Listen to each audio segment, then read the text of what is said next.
आज आप सुने शीतला माता की व्रत कथा।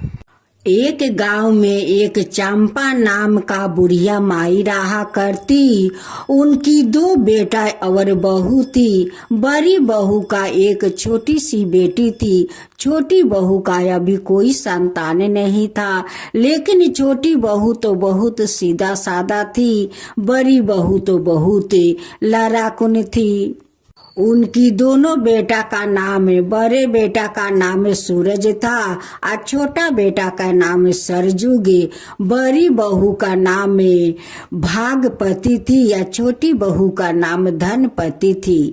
चंपा का दोनों बेटा अपना माँ को बहुत बड़ा भक्त था। माँ को सारा काम करता, कहना मानता, जो माँ कहती वही दोनों बेटा करते। एक दिन सरजू का माँ खाना खाकर सो गई थी। सपने में माँ शीतला आती है और उन्हें सपना दिखाती है। कहती है कि चंपा तू सो रही है, उठ उठ देख कौन आई है, तू देख। अब तो बूढ़ी माई का अंदर से उनकी आत्मा निकल कर शीतला माँ के पास जाती है। हाथ जोड़ कर खड़ी होती है, कहती है कि माँ शीतला, आज तो आप दर्शन देकर मुझे धन कर दिया। शीतला माँ कहती है कि देख चंपा, जो खेत में तू अन्न उगाती है उसी जमीन के नीचे मैं दबी हुई हूँ। तू जा उस खेत का खोद कर मुझे निकाल और मंदिर बनाकर मुझे पूजा कर। जब चंपा का अंगी टूटा तो चंपा अपना दोनों बेटा बहू को सपना को बात बताती है। कहती है कि सपने में माँ शीतला आई थी। जो जमीन में हम लोग अन्न उगाते हैं उसी जमीन के नीचे दबी है। वो बोल रही थी कि मुझे वहाँ से खोद कर निकाल कर वहाँ पर मंदिर बनाकर तू पूजा कर। बड़ी बहू अपना सासू माँ के बात सुनकर चिल्लाने लगती है। अपना पति से कहती है कि सुनो जी, देखो अपना माँ को सपना को लेकर दौड़ा दौड़ी मत करो। सपना कभी सच नहीं होता है। अगर हो भी जाता है तो जो खेत में हम लोग अन्न गाड़ते हैं खाते हैं वो मुखिया जी के है। अगर मुखिया जी जान गए कि उनकी जमीन में शीतला माई आई हुई है और उनकी खेत से हम लोग उखाड़ते हैं तो मुखिया जी हम लोग का घर तो छीन लेंगे, साथ साथ खेत भी छीन लेंगे। हम लोग कहाँ जाएंगे, क्या गाड़ेंगे, क्या खाएंगे। अब तो बड़ी बहू अपना पति पर बरस पड़ती है। कहती है कि देखो मेरा बात सुनो। अगर मेरा बात नहीं सुनेगा, अगर मुखिया खेत और घर छीन लिया, हम लोग का रास्ता पर आकर भीख मांगना पड़ा, तब तुम समझ लेना मैं अपना शरीर में आग जलाकर मैं यही पर जड़ कर भस्म हो जाऊंगी। सूरज अपना पत्नी को बात सुनकर तो रोक गया, वो तो नहीं जा पाया। अब तो सरजुग कहने लगा कि मैं तो अपना माँ को सपना तो जरूर पूरा करूँगा। मेरी माँ के देखे हुए सपना को जरूर मैं देखूँगा। छोटी बहू अपना सासू माँ का खाना ले जाती है। जब सासू माँ अपना मुंह में पहला निवाला लगाती है तब इन शीतला माँ को धंधा देती है कि शीतला माँ आकर कह रही है कि देख चंपा, मेरा मूर्ति उस जमीन में दबे हुए है और तू खाना खा रही है। यही धंधा देखती है तो वो अपना मुंह में निवाला नहीं लगाती है। छोटी बहू उनकी सासू माँ को नहीं खाना खाने से वो उदास हो जाती है। जब सरजुग आता है कहता है कि तुम इतना उदास क्यों हो, तब कहती है कि माँ जी काल से कुछ नहीं खाई है। जब मैं खाना लेकर जाती हूँ तो थाला में वैसे ही खाना रह जाते हैं। जब से माँ जी शीतला माँ के सपना देखी है तब से माँ खाना पीना छोड़ दी है, उसलिए मैं उदास हूँ। अगर माँ जी नहीं खाएगी तो उनकी शरीर तो दुबला पतला हो जाएगा। सरजुग कहने लगा कि मैं अपना माँ को खाना खिलाऊंगी। माँ तो मेरी बात सुनती है, मेरी बात कभी इनकार नहीं करती है। सरजुग जाता है और वो निवाला लेकर अपना माँ को मुंह में खिलाता है। माँ खा लेती है। सरजुग अपना माँ से कहने लगा कि माँ तुम चिंता मत करो, तुम्हारा सपना देखा हुआ मैं जरूर पूरा करूंगी। जरूर उस मिट्टी को खोद कर माँ शीतला को निकालूंगी। माँ तुम चिंता मत करो। जब सरजुग कुदाल लेकर जाने लगता है तो उनकी पत्नी कहती है कि मैं भी आपके साथ चलूंगी। हम दोनों मिलकर माँ शीतला को मिट्टी के नीचे से खोद कर उठाऊंगी।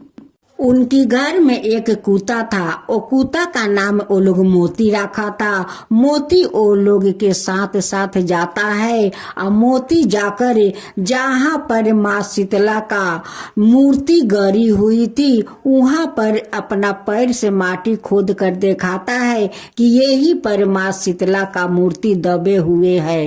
दोनों पति पत्नी जाकर वहाँ माटी खोदना शुरू कर देता है।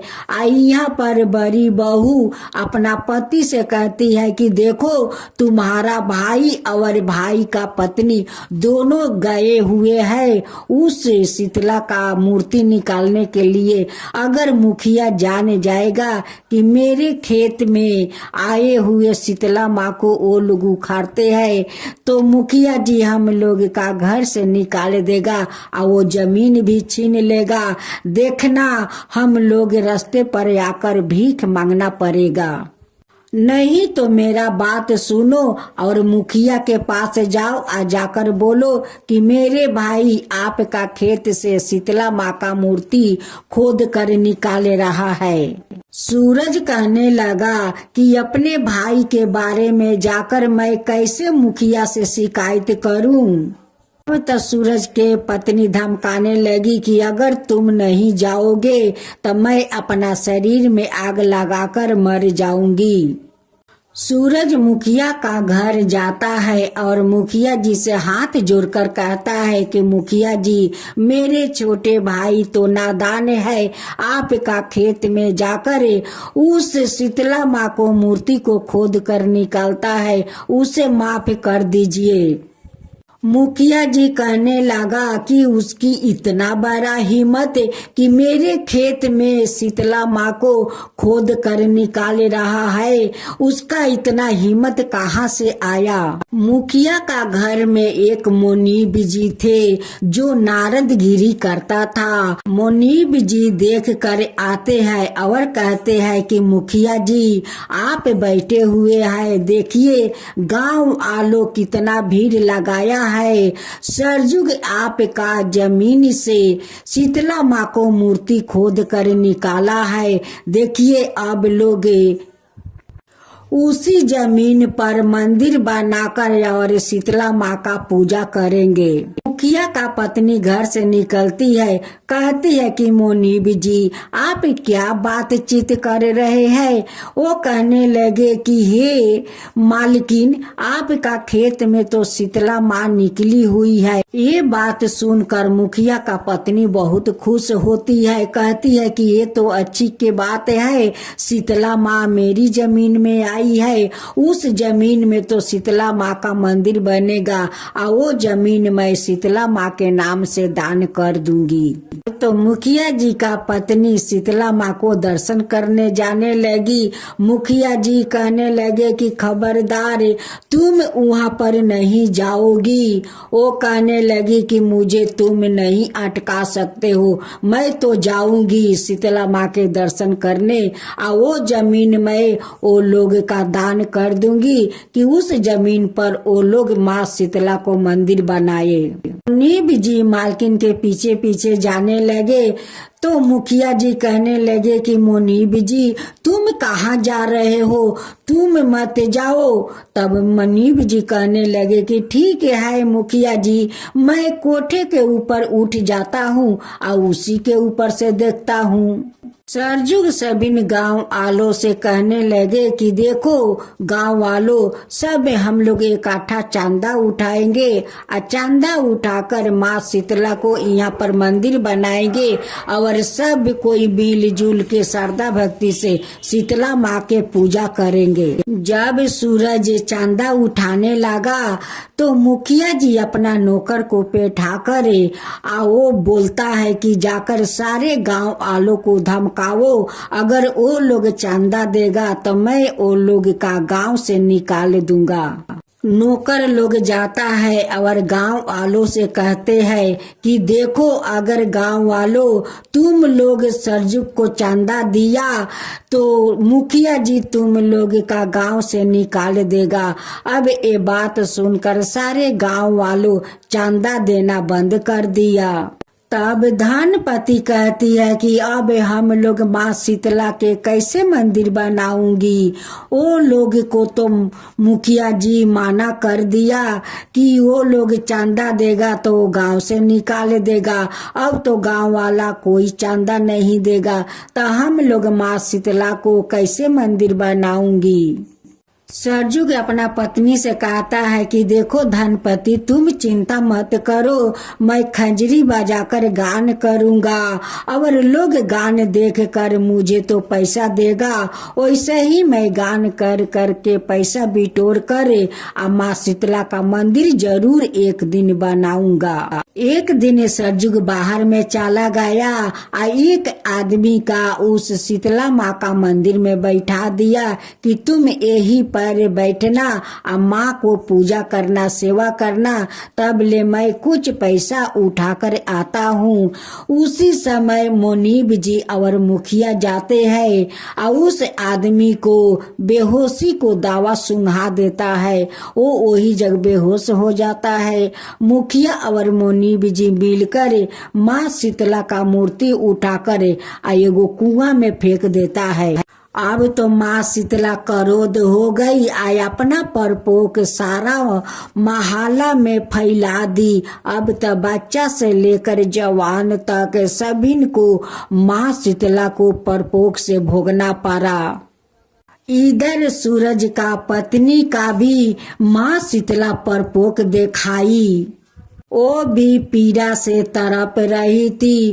कहने लगी कि अब सहन नहीं हो रहा है, सहन नहीं हो रहा है। उनकी पति नीम का पाता ले आता है और उनकी शरीर पर डोलाता है। छोटी बहू और उनकी सासू माँ एक झोला में नीम का बहुत सारा पाता लेती है और घर घर जाकर शीतला माँ के भजन गाती है और सभी को नीम को डाल देती है कि इसी नीम के डाले अपना बच्चों को डोलाओ। धनपति और उनकी सासू माँ शीतला माँ को भजन गा गा कर मनाती है।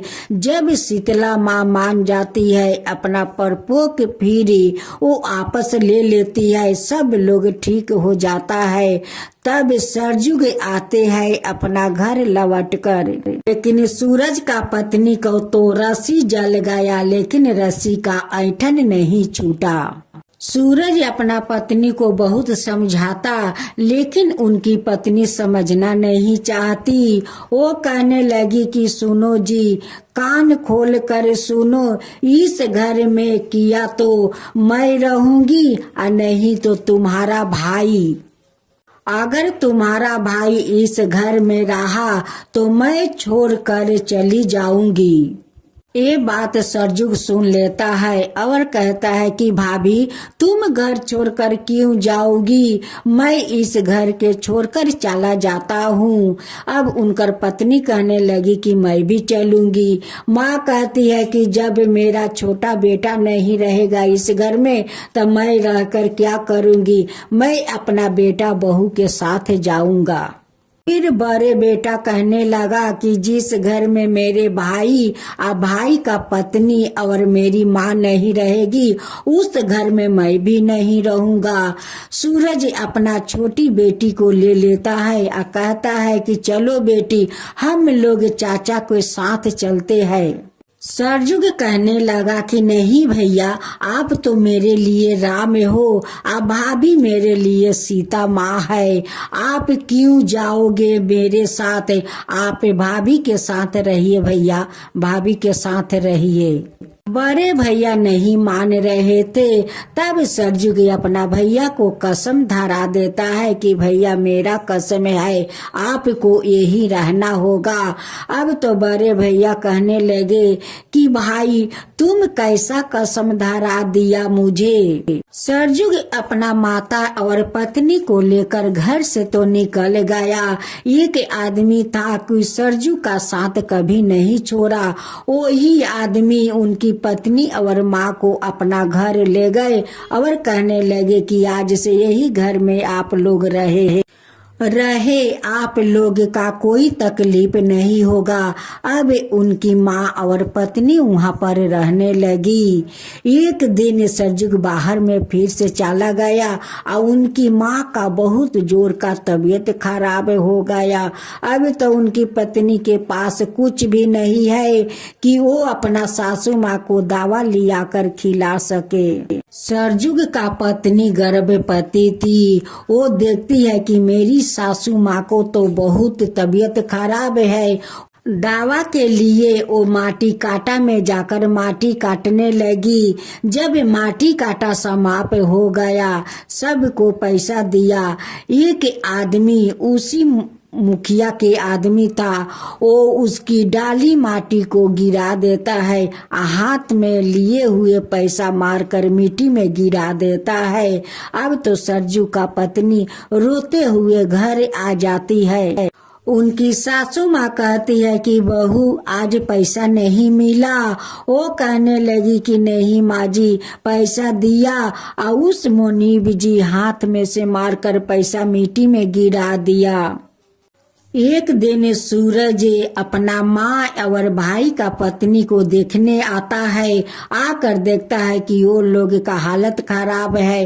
अब सूरज अपना माँ और अपना भाई को पत्नी को लेकर अपना घर आता है। अब तो बड़ी बहू अपना देवरानी को जले हुए रोटी खाने के लिए देती है, घर में नौकर जैसे काम करवाती है। तब उनकी छोटी देवरानी कहती है कि दीदी जले हुए रोटी सासू माँ कैसे खाएगी, एक अच्छा भी रोटी दे दीजिए। कहने लगी कि जले हुए रोटी आदमी को मिलता नहीं है, तुम्हें दिया है। तो कहती है कि सासू माँ जले हुए रोटी नहीं खाएगी। 2 और रोटी देती है, कहती है कि ले गरम गरम रोटी ले जाए, सासू माँ के खिला दे, ये जले हुए 2 रोटी दे मुझे। देवरानी कहती है कि दीदी सासू माँ सूखे रोटी कैसे खाएगी, थोड़ा सब्जी हो तो दे दो। कहती है कि सब्जी नहीं है, वही सिलपाटा पर देख थोड़ा चटनी है, वहाँ से ले ले या सासू माँ को खिला देना, खुद जले हुए रोटी खा लेना। बड़ी जेठानी सोचने लगी कि देखता हूँ कि तू कैसे अपना बच्चा को जन्म देती है। देख तेरा बच्चा को पेट में नहीं मार दिया तो तू कहना तुझसे इतना भारी भारी काम करवाऊंगी, इतना भारी भारी कि तेरे पेट के बच्चा पेट में ही मर जाएगा। सूरज बाहर से आता है, मंदिर बनाता है। मंदिर बनाने के बाद सभी लोग पूजा पाठ करेगा। तभी मुखिया अपना मुनीब जी से कहते हैं कि देखो जब ये मंदिर बन जाएगा तो हम लोग एक बम लिया कर मंदिर के नीचे रख देंगे, बस बम फटेगा और मंदिर गिर जाएगा। अब तो मुखिया वही किया कि बम लिया कर मंदिर को नीचे रख दिया। बम जब बरास हुआ तो मंदिर सब गिर गया। मुखिया का शैतानी के चलते उनका संतान कभी नहीं हुआ। अब तो शीतला माँ क्रोध हो गई, सारा दुनिया घर में आग लगा दिया। अब तो माँ का प्रकोप से कोई बच नहीं पाता। अब तो कूता आता है, चंपा को बिछौना टान कर उठाता है कि देखो सब जगह में आग लग गया है। जब चंपा उठकर देखती है तो चारों दिगे आग लग गया है। चारों दिगे आदमी दौड़ फाड़ करने लगा। अब तो सरजू आकर सभी को बचाने लगा। और माँ शीतला को शांत करने के लिए सरजुग और सरजू का पत्नी भजन करने लगे कि माँ शांत हो जाए। माँ तो शांत हो गई। आज सरजू के पत्नी घर आई। अब तो उनकी बच्चा होने वाला था। अब तो दर्द से तड़प रही थी। अब माँ को याद करती है कि हे माँ शीतला, अब मुझे बचाओ माँ, मुझे बचाओ, दर्द नहीं सहन हो रहा है। अब माँ शीतला सुनती है। एक दाई का रूप धारण करती है। आकर उनकी बच्चा को खलास करती है। उनकी सासू माँ और एक दाई को बुलाने गई थी। वो दाई मुखिया के डर के कारण नहीं आई, तो माँ शीतला दाई बनकर आ गई या बच्चा को खलास कर दी। जब उनकी सासू माँ आकर घर में देखती है तो उनकी पोता उनकी बहू के पास सो रहे हैं। घर में बहुत सारा सोने के ईंटे है, बहुत सारा धन है। जब अपना आंगन में चंपा फूल देखती है तो वो समझ गई कि शीतला माँ आई थी। अब तो बाहर खोजने जाती है। कहती है कि माँ आप कहाँ चली गई? आप मेरे घर साक्षात आई थी माँ, आप साक्षात आई थी। आपका चरण मेरे घर में है। आप इतना सारा धन घर में भर गई माता। अब तो छोटी बहू और उनकी सासू माँ सारा धन घर के पीछे मिट्टी के नीचे गाड़ती है। मुखिया का एक नौकर देख रहा था कि वो लोग सारा धन मिट्टी में गाड़ रहे थे। वो आकर मुखिया जी से कहते हैं कि मुखिया जी आपका जमीन के अंदर वो लोग सारे धन को गाड़ रहे हैं। मुखिया अपना नौकर से कहने लगा कि जाओ सारा धन वहाँ से उखाड़ कर दूसरा जगह में गाड़ देना कि वो लोग के पता नहीं चलेगा। अब तो उनकी कुत्ता देख लेता है। और जाकर वो बदमाश लोग से लड़ते हैं, वो लोग के काटते हैं, लेकिन वो लोग धन उखाड़ना नहीं छोड़ता है। अब तक कुत्ता को वो लोग मार देता है। कुत्ता वहीं पर मूर्छित होकर गिर जाता है। तो चंपा जाकर देखती है तो कहती है कि वहाँ पर तो धन नहीं है। सारा धन तो क्या हो गया, चोर लूट कर ले गया। माँ शीतला आकर भर गई घर में धन, और चोर आकर लूट कर ले गया। धनपति कहने लगी कि माँ का मंदिर भी होगा, माँ मंदिर आप रूप मंदिर में आएगी, ये सारा धन भी आएगा। ये मेरा विश्वास है मेरे शीतला माता पर। सरजुग और सरजू का पत्नी माँ शीतला को गान कर कर के मनाने लगे। मनाते मनाते माँ शीतला देखती है कि मेरे भक्त के आंख में इतना आंसू। अब माँ शीतला तो आप रूप मंदिर खड़ा कर देती है। आप रूप जाकर उस मंदिर में बैठ जाती है। सारा धन उनकी घर में भर देती है। अब तो सारे दुनिया को दर्शन देती है। मुखिया का तो चेहरा पूरा तरह से खराब हो गया था। मुखिया का पत्नी कहने लगी कि अगर तुम शीतला माँ के चरण में चलकर सिर झुकाओ, उनसे माफी मांगो, तो माँ शीतला जरूर आपको माफ कर देगी। मुखिया जी मंदिर में आते हैं, सर झुकाकर माँ शीतला से माफी मांगते हैं कि माँ मैं तो पापी हूँ, मैं तो मूर्ख हूँ माँ, ना जाने आपके साथ मैं क्या क्या गलत किया है माँ, उसकी सजा तो मुझे मिल गया है माँ, मुझे मिल गया है। अब मुझे माफ कर दो माँ, माफ कर दो। उनकी पत्नी कहती है कि माता आपका तो मैं भक्त हूँ, आप मेरे पति को ठीक कर दो माँ, आप मेरे पति को ठीक कर दो। माँ शीतला उनकी पति को ठीक कर देती है।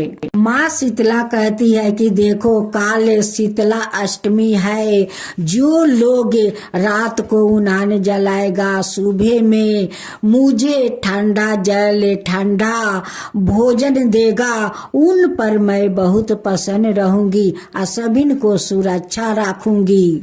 लेकिन सब कुछ मुझे ठंडा चाहिए, मुझे ठंडा भोजन को भोग लगाना, श्रद्धा भक्ति से पूजा करना, मैं सब लोग का सुरक्षित रखूंगी। सरजुग कहता है कि काल शीतला अष्टमी है, हम सब शाम को उन्हान जलाएंगे। काल सारा दिन उन्हान किसी को घर में नहीं जलेगा। ठंडा जल, ठंडा भोजन माँ शीतला को हम सब लोग मिलकर भोग लगाएंगे। गांव आलो माँ शीतला को सब ठंडे ठंडे भोग लगाते हैं और धाम धूम से पूजा करते हैं। माँ शीतला सब पर प्रसन्न हो गई। हे माँ शीतला, जैसे उस चंपा पर आप कृपा किया वैसे सब पर कृपा करना। जो आपका काता कहे, जो सुने, जो हुंकार भरे, उन सब के ऊपर कृपा करना, सब के ऊपर कृपा करना। हे माँ शीतला, शीतला माँ की जय हो। शीतला माँ तो किसी भी महीना में आती जाती रहती है, लेकिन हल्के आती है, हल्के उनकी नियम हो जाता है और वो खुशी से चली जाती है। जो लोग उनके नियम नहीं करते हैं उन्हीं का ज्यादा तकलीफ देती है। शीतला माँ का यही अनुरोध है कि जब मैं घर में आऊं तो किसी को घर में बैठने को मत बोलो, किसी को भिक्षा मत दो, किसी को आग मत दो, चमक लगाकर खाना मत खाओ, हल्दी तेल मत खाओ, नया कपड़ा मत पहनो। ये सब माँ को पसंद नहीं है। एक घर में माँ शीतला का प्रकोप हुआ था, लेकिन उस घर के आदमी नियम पालन नहीं करते थे। वो छेवक लगाकर दाल सब्जी बनाया करते थे, वो गरम गरम खाना खाते, वो तेल मसाला खाते, नए नए कपड़ा पहनते। उसलिए माँ शीतला बहुत क्रोधित हो गई। उनकी बिस्तर भी गंदा था, उनकी बिस्तर पर नीम पाता नहीं था। माँ तो और बेसी क्रोधित हो गई कि जब मैं आई हूँ तो ये लोग नहीं बिस्तर साफ रखते हैं, नहीं नीम के पाता रखते हैं, ये लोग तो मजे से लाल पियर खाना खाते हैं। उनकी बेटा को जो छोटे छोटे फोड़ा था वो बहुत बड़ा बड़ा फोड़ा हो जाता है और उसमें जलन पूरन माँ शीतला दे देती है कि जैसे वो लोग हमको शांति नहीं रखते हैं वैसे ही उनकी बाचा शांति नहीं रहेगा। जैसे जैसे वो लोग मुझे जलाएंगे वैसे वैसे उनकी बाचा तड़पेंगे, जलन पूरन से तड़पेंगे। माँ शीतला उस लड़का के सपना में आती है और कहती है कि देख तेरा परिवार तेल हल्दी छेवक लगाकर दाल सब्जी खाते हैं, जितना वो लोग जलाएंगे पुराएंगे उतना तू तड़पेगा। अगर हमारा वो लोग पालन नहीं किया तो तू ऐसा ही तड़पते रहेगा, तेरा शांति नहीं मिलेगा। अगर तेरा परिवार मुझे शांति रखेगा तभी तू शांत रहेगा। उस लड़का ने अपना परिवार को बोला, लेकिन परिवार उनकी बात को नहीं माना। एक दिन माँ शीतला बूढ़ी का रूप धारण करते हुए उनकी परिवार में आती है, कहती है कि अरे तेरा परिवार में माँ शीतला का प्रकोप हुआ है और तुम लोग छेवक लगाकर दाल सब्जी खाती हो, खाना रंग बिरंग को बनाकर खाती हो। देखो तुम्हारा बच्चा कितना तड़प रहा है, तुम माँ शीतला को शांत क्यों नहीं करती हो? तुम सांझे और सुबह उठ कर जल को छाक दो और उनकी बिछौना पर नीम के पाता डालो, नीम के पाता से पंखा डोलावो, उनकी बिस्तर साफ रखो, तभी तो माँ शीतला शांत रहेगी, तो तुम्हारा बच्चा भी शांत रहेगा। कह कर चली जाती है, लेकिन उस शीतला माँ को वो लोग बात मान लिया कि एक बूढ़ी माँ आकर ऐसी ऐसी बात की है, हम लोग शीतला माँ को मानेंगे और नियम पालन भी करेंगे। उनकी बेटा कहते हैं कि माँ कोई मुझे भजन सुनाओ या कथा सुनाओ ताकि मुझे नींद आ जाए। माँ तुम माता को भजन सुना दो या कथा सुना दो कि सुनते सुनते मेरा नींद आ जाए। उनकी माँ सिरहाने बैठ जाती है और हाथ में नीम का पाता लेकर पंखा डोलाती है और उन्हें भजन सुनाती है।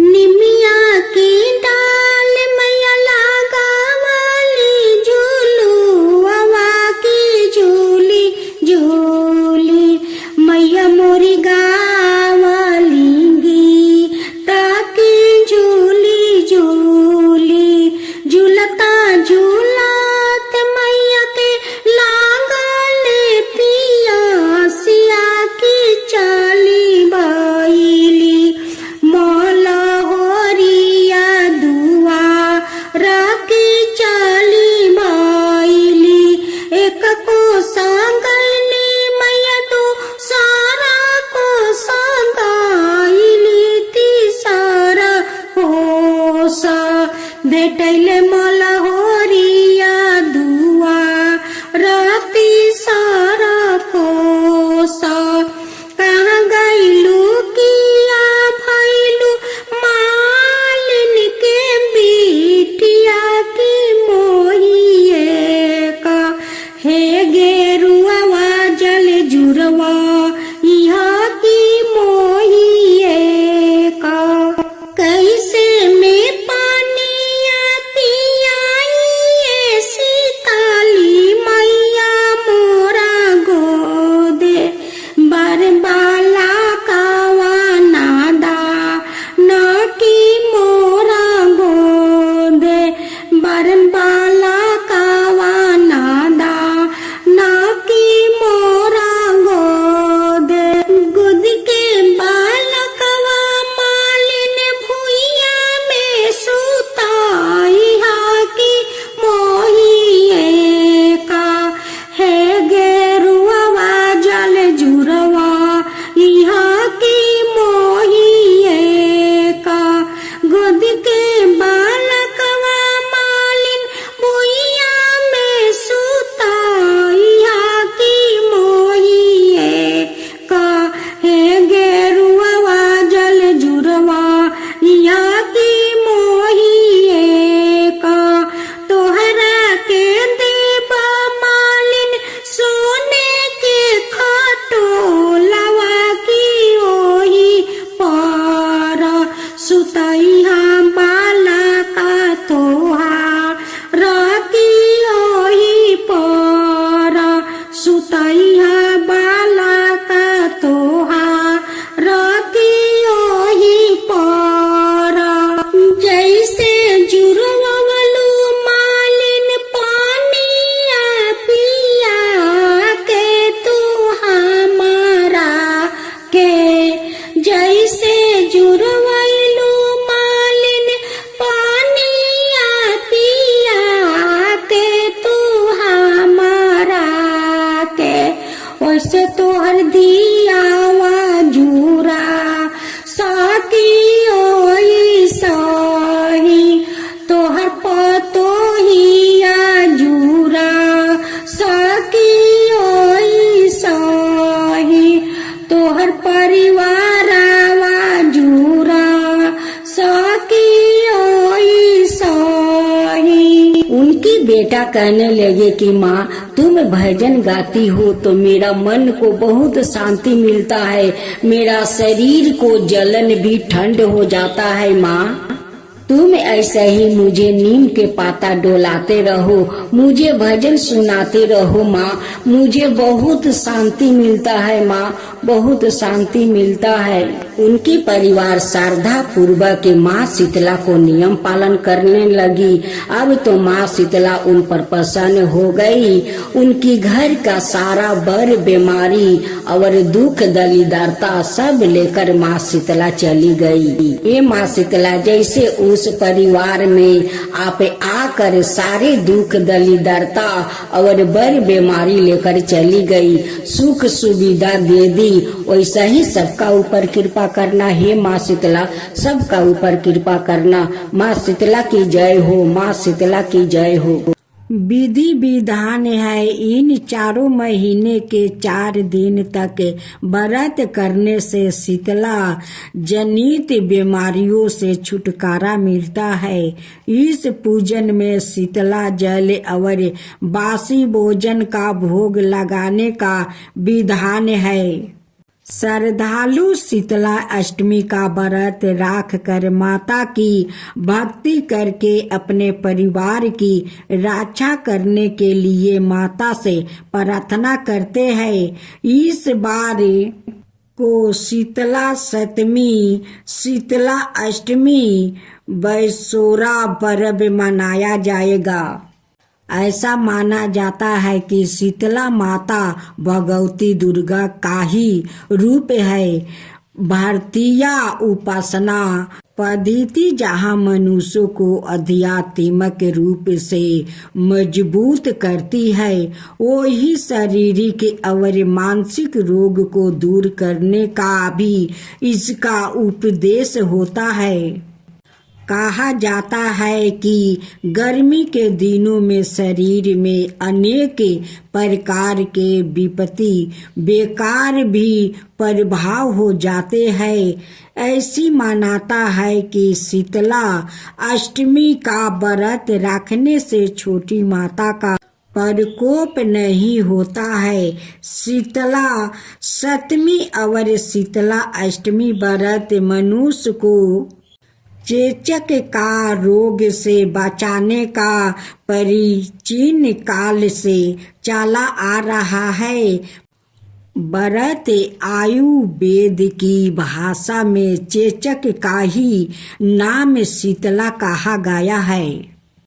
अत इस उपासना से शारीरिक शुद्ध, मानसिक पवित्रता और खान पान की सावधानियों का संदेश मिलता है। इस व्रत में अष्टमी का दिन कलश स्थापित कर माता का पूजन किया जाता है और प्रार्थना की जाती है कि चेचक, गल घुटू, बड़ी माता, छोटी माता, दीप दाहे, दुर्गधा योक्ते, फोरे, नेत्रा रोग और शीतल जनित सभी प्रकार के दोष शीतला माता की आराधना पूजा से दूर हो जाए।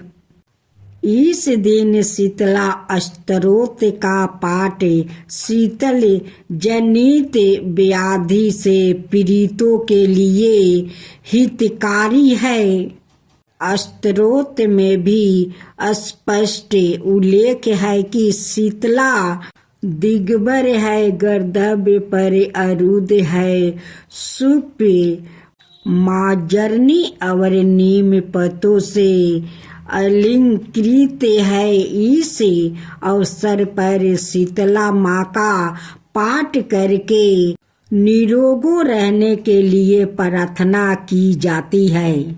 अब शीतला अष्टमी कथा सुने।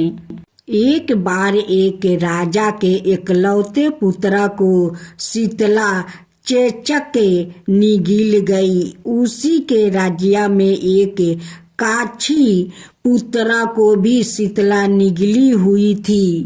काछी परिवार बहुत गरीब था पर भगवती का उपासक था।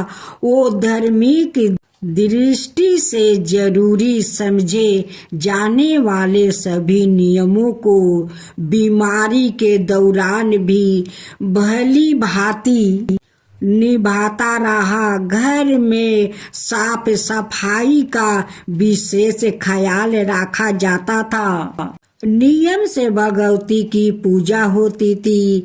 नमक खाने पर बंदी थी। सब्जी में ना तो छेवक लगता था और ना कोई वस्तु भूनी ली जाती थी। गरम वस्तु ना वो सवाए खाता, ना शीतला वाले लड़के को देता था। ऐसे करने से उसका पुत्र शीघ्र ही ठीक हो गया।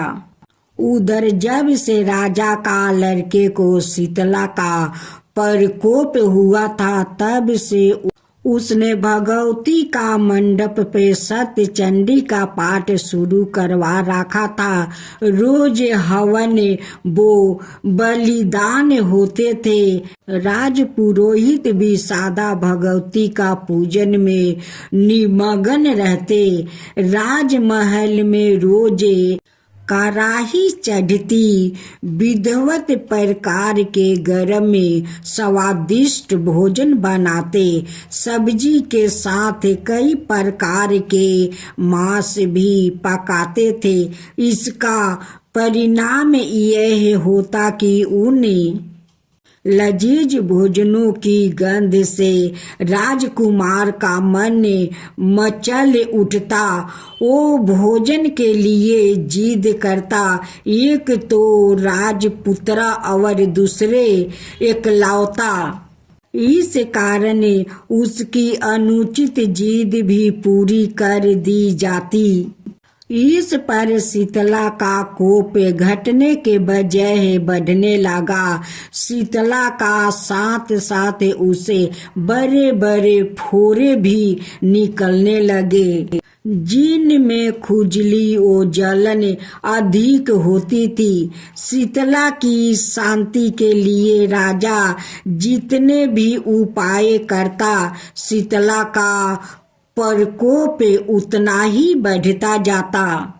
क्योंकि अगंता बस राजा के यह सभी कार्य उल्टे हो रहे थे, इससे राजा और अधिक परेशान हो उठा। उसकी समझ में नहीं आ रहा था कि इतना सब होने के बाद भी शीतला का प्रकोप शांत क्यों नहीं हो रहा है। एक दिन राजा के गुप्तचरों ने उन्हें बताया कि काची पुत्रा को भी शीतला निकली थी, पर वो बिल्कुल ठीक हो गया है। यह जानकर राजा सोच में पड़ गया कि मैं शीतला की इतनी सेवा कर रही हूँ, पूजा वो अनुष्ठान में कोई कमी नहीं, पर मेरा पुत्र अधिक रोगी होता जा रहा है, जबकि काची पुत्रा बिना सेवा पूजा के ही ठीक हो गया। इसी सोच में उसे नींद आ गई। स्वस्थ वस्तु धारिणी भगवती ने उसे सपना में दर्शन देकर कहा, हे राजन, मैं तुम्हारी सेवा अर्चना से प्रसन्न हूँ, इसलिए आज भी तुम्हारा पुत्र जीवित है। इसके ठीक ना होने के कारण यह है कि तुमने शीतला के समय पालन करने में योग्य नियमों का उल्लंघन किया है। तुमने ऐसी हालत में नमक का प्रयोग बंद करना चाहिए। नमक से रोगी के फोड़ों में खुजली होती है। घर की सब्जियों में छिड़क नहीं लगाना चाहिए, क्योंकि इसकी गंध से रोगी का मन उन वस्तुओं को खाने के लिए ललचता है। रोगी का किसी के पास आना जाना माना है, क्योंकि यह रोग औरों को भी होने का भी भय रहता है। अतः इन नियमों का पालन करे, तेरा पुत्र अवश्य ही ठीक हो जाएगा। विधि समझा कर देवी अंतर्ध्यान हो गई। प्रात से ही राजा ने देवी की आज्ञा अनुसार सभी कार्यों को व्यवस्था कर दी। इससे राजकुमार की सेहत पर अनुकूल प्रभाव पड़ा और वो शीघ्र ही ठीक हो गया। इसी दिन भगवान श्री कृष्ण और माता देवी की विधिवत पूजन करके मध्यम काल में सात्विक पदार्थों का भोग लगाना चाहिए।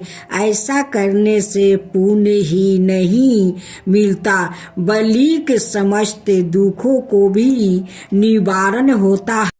जय शीतला माता मैया, जय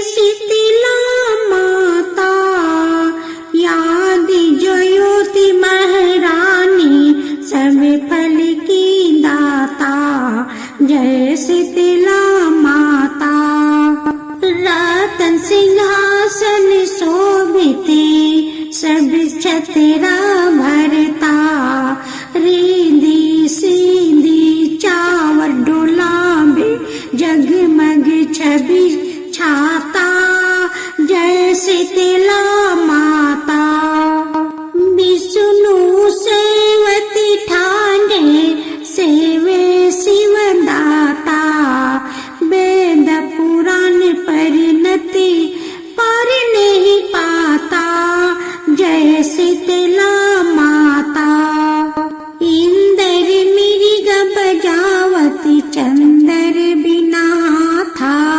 सूरज ताल बजाते नारद मुनि गाता। जय शीतला माता। घंटा शंख सहनाई बाजे माँ भरता। करो भक्तों जन आरती लखी लखी हरता। जय शीतला माता। ब्रह्मा रूपी वरदानी तुम ही तीन कल गाता। भक्तन को सुख देना मातु पिता मरता। जय शीतला माता। जो भी ध्यान लगा में प्रेम भक्ति लगता। सकल मनोरथ पावे भाव निधि तर जाता। जय शीतला माता। रोगन से जो पीड़ित कोई सर करी आता।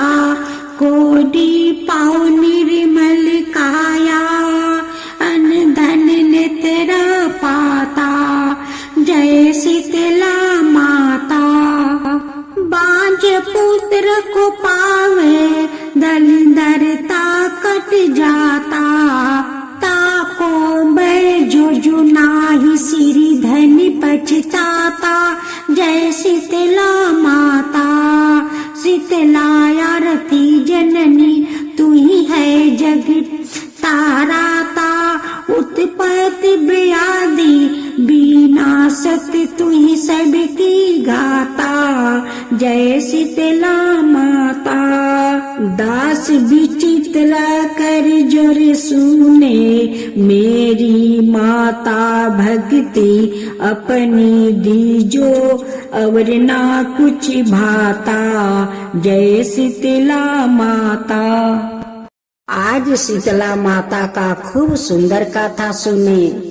एक गांव था, उस गांव का लोग शीतला माता को नहीं जानते कि कौन शीतला माता है, उनकी क्या विधि विधान है, कैसी पूजा है, वो सभी लोग का पता नहीं था। उस गांव का सभी लोग बीमार था और सभी लोग का शरीर में बड़े बड़े फोड़ा हुआ था। उस गांव का लोग बहुत गरीब थे, खाने पीने को बहुत तकलीफ था, वो लोग बहुत तकलीफ झेल रहे थे। और दूसरा बात है कि बूढ़ से जवान तक सारे लोग बीमार थे, सभी का शरीर में बड़े बड़े फोड़ा हुआ था। उस बीमारी के कारण वो लोग बहुत परेशान था। वो लोग बहुत दुखद और चिंतित थे कि ऐसा क्या करूं कि हमारा परिवार ठीक हो जाए, इस बीमारी से मुक्त हो जाए। उसी गांव में एक जात का डोमिन थी कि वो रात को लबरी और हलवा बनाई थी, लेकिन उन्हीं को बेटा को भी तो बीमारी हुआ था। और सभी को दुख तकलीफ देखकर वो डोमिन भी दुखित थी कि सब गांव वालों को क्या हो गया है कि ये बीमारी एक गांव में फैल गया है, मेरा बेटा को भी हो गया है, हम लोग ऐसा क्या करें।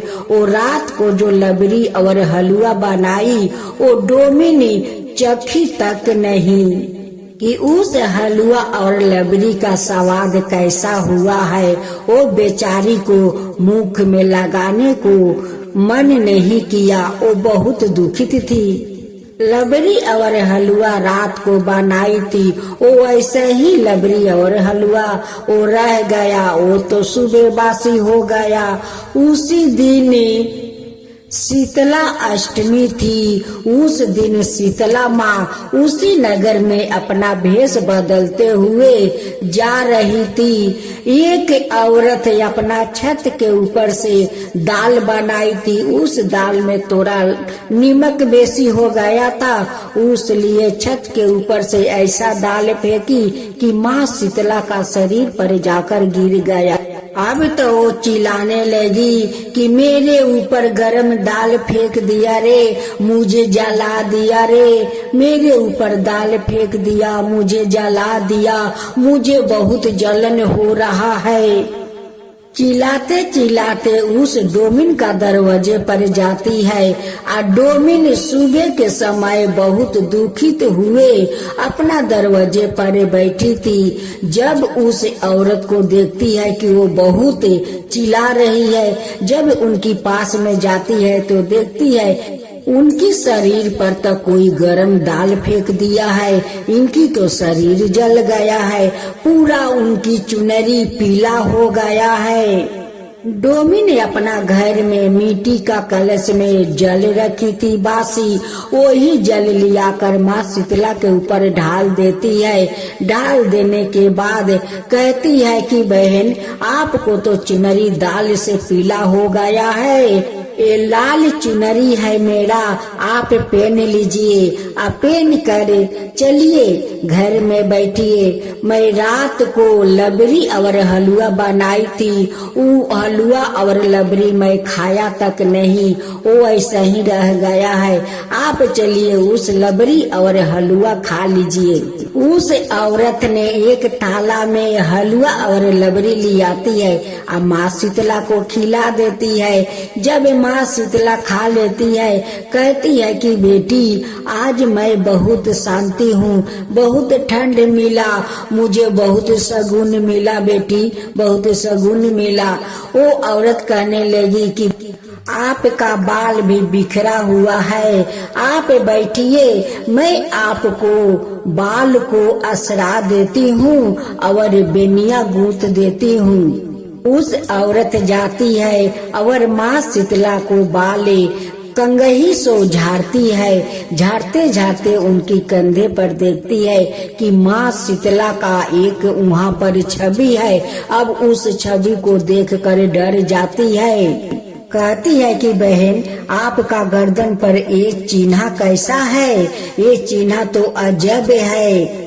माँ शीतला कहती है कि बेटी तू मत डर, मैं शीतला हूँ, तू मत डर बेटी, मैं शीतला हूँ। मैं इस गांव में आया हूँ, देखती हूँ कि कौन मेरा पूजा करता है, लेकिन इस गांव में तो कोई मेरा पूजा नहीं करता है।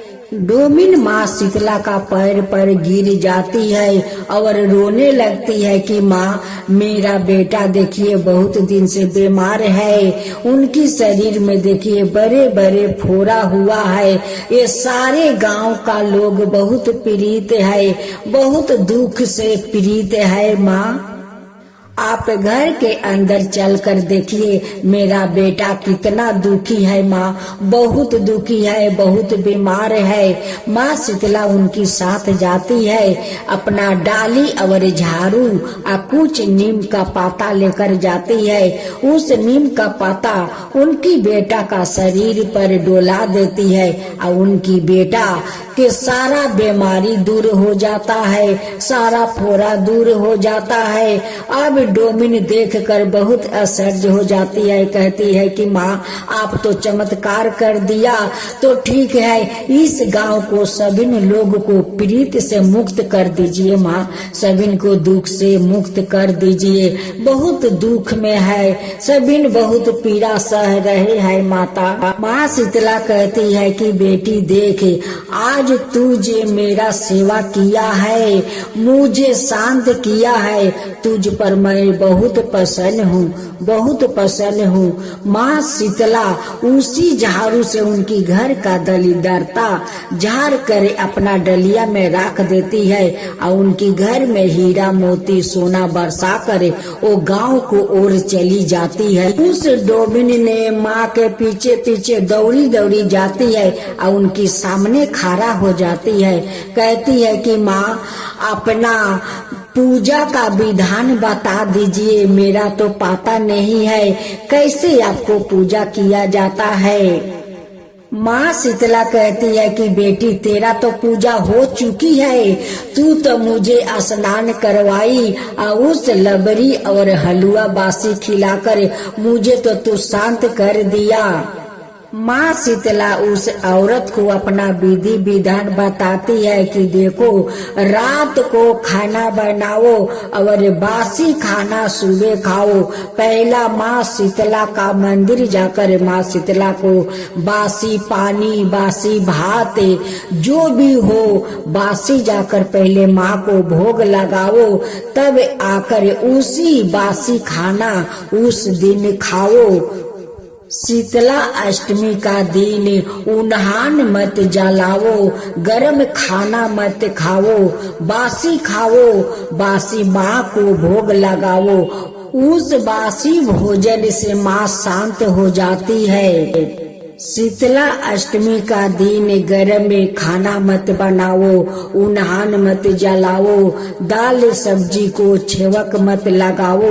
तुम जितना साधारण खाना खाओगी उतना तुम शांत रहोगी। माँ शीतला भी शांत रहती है। उसी बासी खाना को तुम माँ शीतला का मंदिर में जाकर भोग लगाओ, उनकी श्रद्धा भक्ति से पूजा पाठ करो, ताकि माँ शीतला शांति रहेगी तो सारा संसार शांति रहेगा। माँ शीतला उस औरत को नीम का डाल देती है और कहती है कि जाओ, सबिन का घर घर ई नीम के डाल दे दो कि ताकि सबिन को बीमारी दूर हो जाए।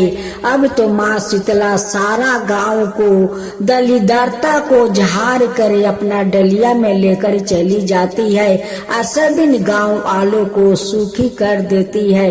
फिर अगला साल चैत्र मास का शीतला अष्टमी आया। सब लोग धाम धूम से माँ शीतला का पूजा किया, बहुत नियम पालन से पूजा किया। जैसे माँ शीतला बताई थी वैसे ही सब लोग किया। सभी लोग का गांव सुखी हो गया।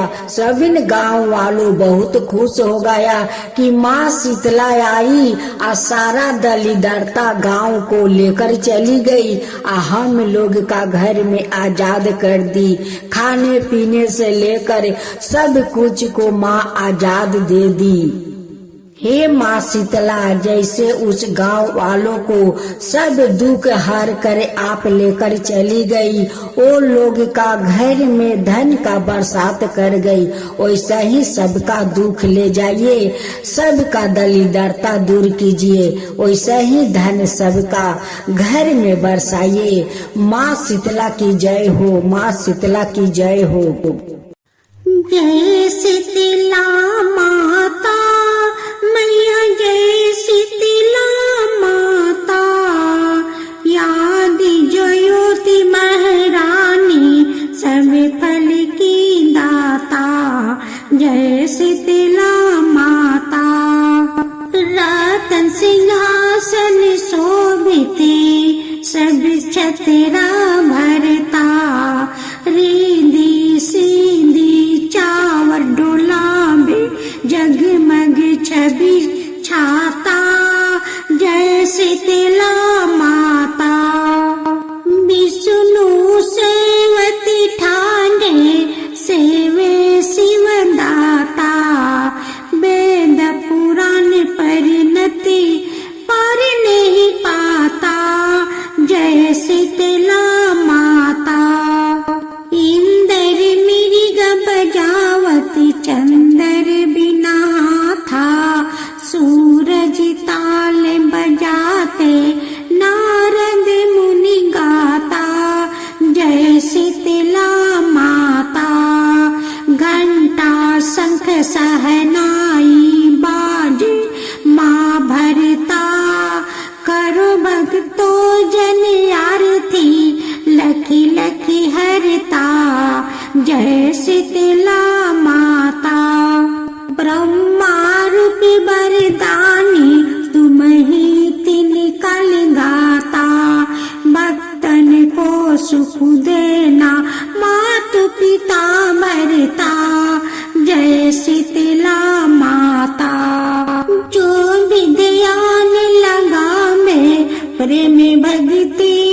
शीतलता सकल मनोरथ पावे भाव निधि तर जाता जय शीतला माता।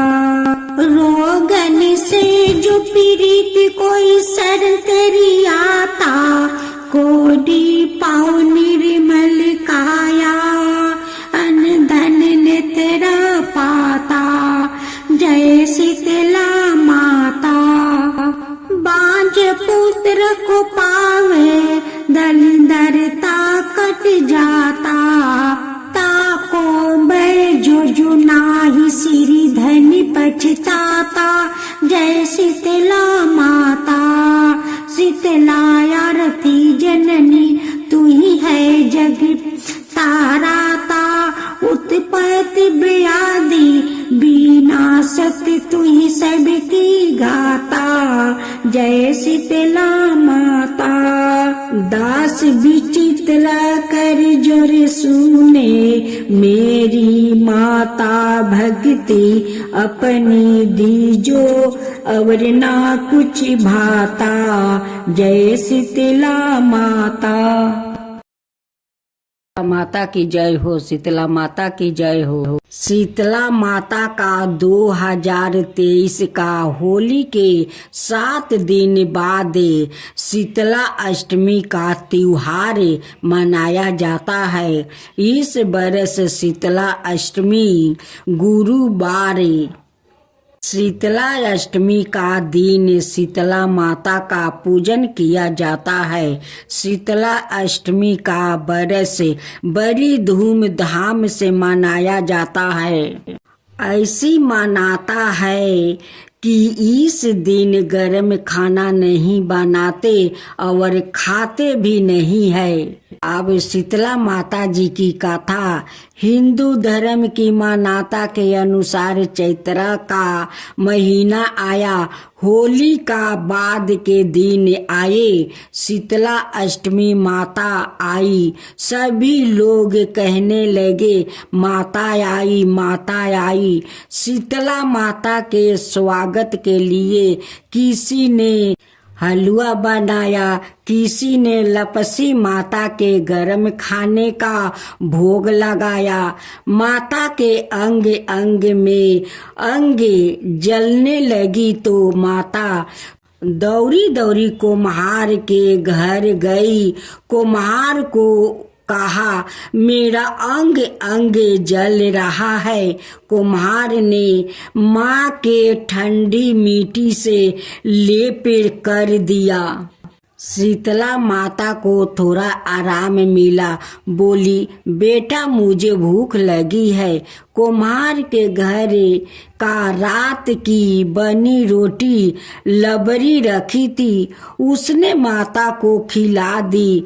उसमें माता का तप शांत हुआ और कुम्हार पर प्रसन्न होकर बोली सारी नगरी में हाहाकार होगा, केवल तेरा घर बचेगा और तेरे घर में सादा अन्न धन के भंडार भरे रहेंगे। सारी नगरी में तराही तराई करने लगे और कुम्हार का घर बच गया। सारे लोग ने कुम्हार से पूछा कुम्हार तूने क्या जादू किया जिससे सारा नगर नष्ट हो गया और तेरा घर बच रहा है?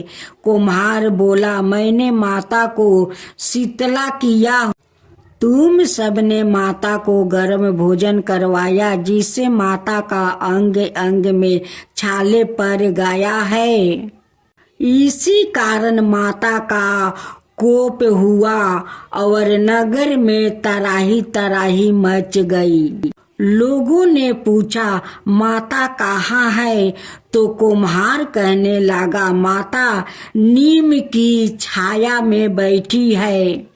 सभी ने शीतला माता की शरण में गया और माता से क्षमा मांगी और माता ने कहा तुमने मुझे गर्म भोजन करवाया जिससे मेरे मुंह में छाले पड़ गया है।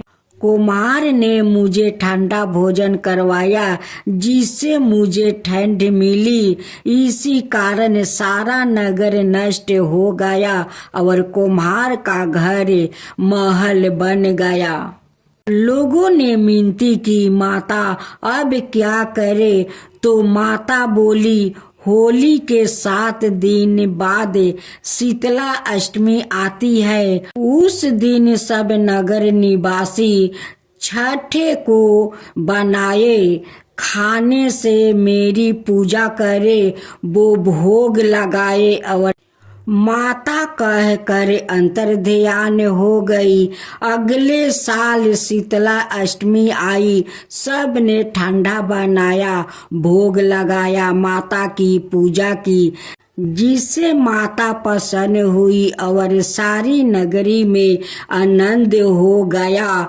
हे शीतला माता, जैसे सारे नगर वासियों को क्षमा किया, उन पर प्रसन्न हुई, वैसे सब पर प्रसन्न हो रहना।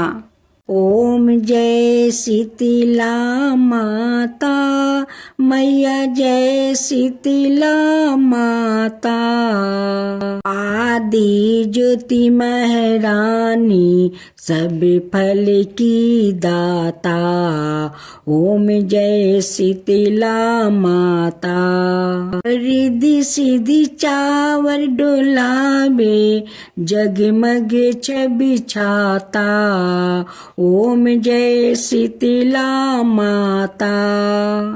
विष्णु सेवत ठाढ़े, सेवे शिव धरता।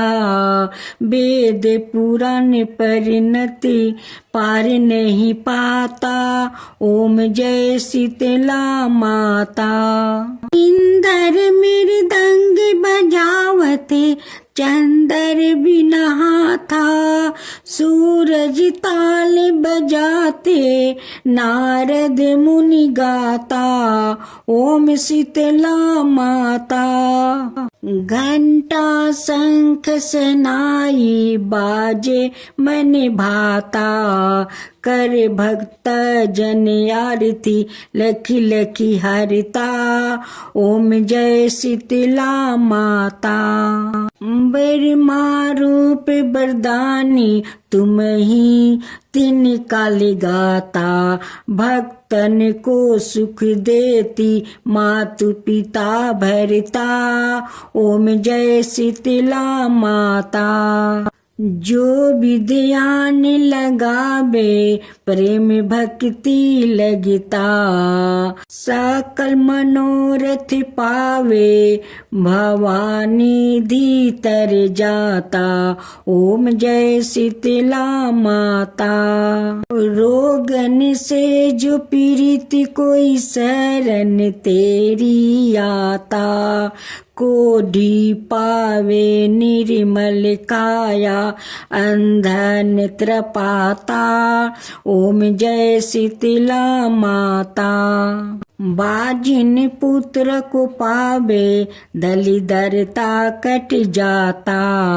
ताको जो नहीं सिरे, धुनि पछताता। ओम जय शीतला माता। शीतला आरती जननी, तू ही है जग ताराता। उत्पत्ति व्याधि विनाशत, तू ही सबकी धाता। ओम जय शीतला माता। दास विचित्रा कर जोर सुनी मेरी माता। भक्ति अपने दीजो और ना कुछ भाता। ओम जय शीतला माता। जय शीतला माँ, जय शीतला माँ।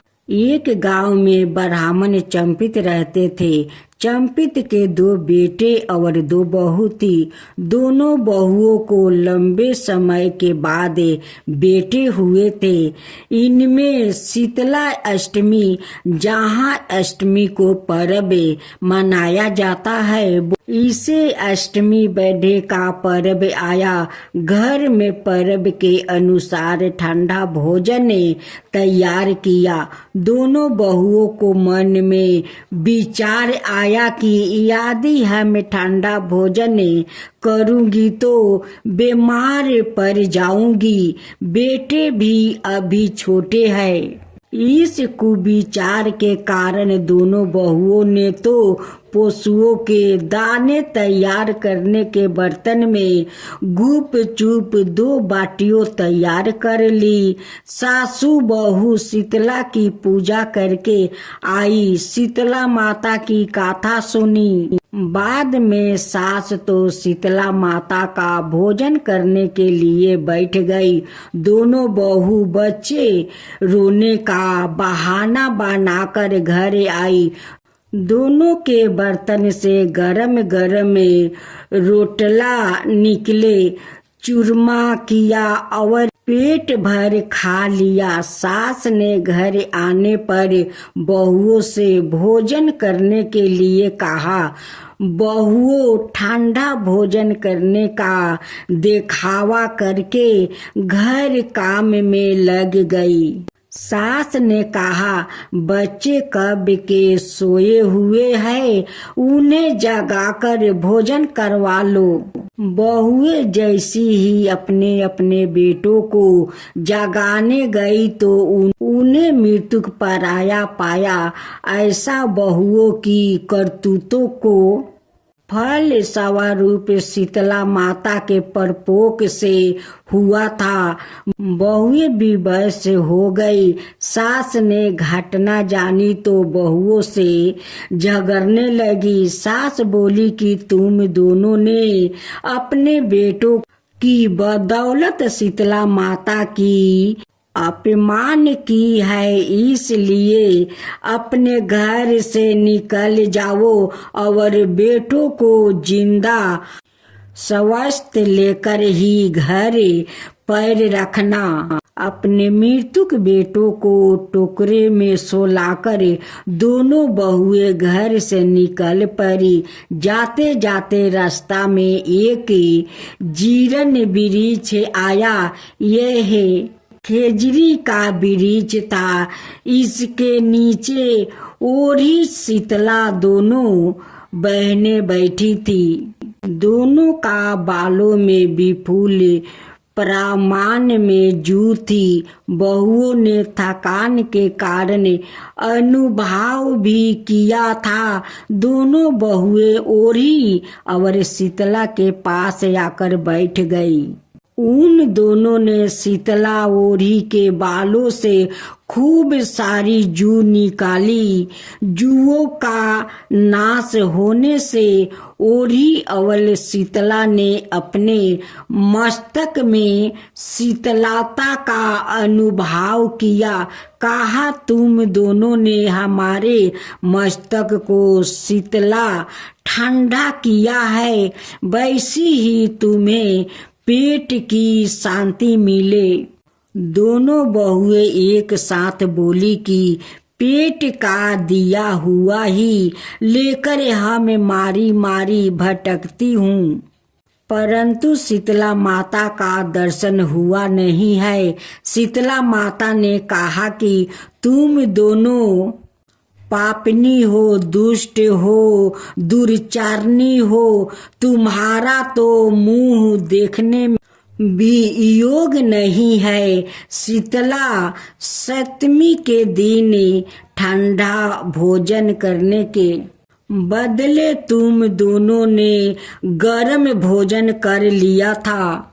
यह सुनते ही बहुओं ने शीतला माता जी को पहचान लिया। देवरानी जेठानी ने दोनों माताओं का वंदन किया।